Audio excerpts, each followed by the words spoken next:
Bonjour à tous, je suis Marion, créatrice d'Atria, bien-être et développement personnel. Je suis ravie de vous retrouver aujourd'hui pour vous parler de ce que je voulais mettre en lumière pour ce mois de février avec la Chandeleur et la Fête des Lumières. J'ai pensé à mettre en lumière nos guides de lumière, à savoir les archanges. Alors j'en ai choisi 7, les plus connus je pense, les principaux. Libre à vous ensuite d'aller vous renseigner pour savoir les autres et puis on pourra en reparler un petit peu. Qui sont les archanges et les anges? Indépendamment des religions et de toutes nos croyances, les histoires sur les anges et les archanges, ça fait vraiment partie de l'histoire de l'humanité.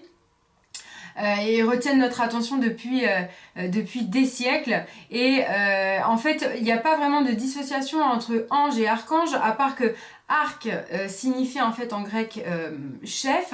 Du coup, on va dire que les archanges ont un rôle un peu plus important dans un domaine en particulier, et ils peuvent avoir d'autres anges entre guillemets en dessous d'eux. Donc voilà, ça va être un petit peu des chefs entre guillemets. En tout cas, on en parle dans toutes les écritures, comme je vous disais, de toutes les religions, depuis la nuit des temps. Ça fait vraiment partie de notre histoire, et on les connaît souvent comme des guérisseurs, des guides qui peuvent intervenir donc dans de nombreuses situations difficiles de notre vie. Ce sont des êtres de lumière qui ne sont pas incarnés, qui ont pu l'être et qui ont ascensionné et qui ont pris ce statut d'ange, même si parfois, comme je vous le disais, pour certains moments, pour certaines personnes, un ange ou un archange peut s'incarner afin d'aider, de guider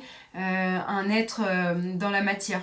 Voilà, donc c'est un sujet qui est super intéressant, et ce que je vais vous proposer au fur et à mesure du mois, c'est de vous présenter un ange à chaque fois, et de savoir que quand vous méditez ou quand vous avez quand vous attendez quelque chose dans votre vie, quand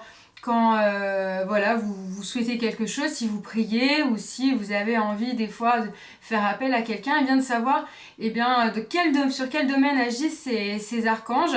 Et je vous proposerai également une méditation à la fin du mois où vous pourrez invoquer l'archange de votre choix en fonction de la demande que vous avez. Voilà, donc on se retrouve très vite pour parler de l'archange Michael, et en attendant, prenez grand soin de vous. Ciao ciao.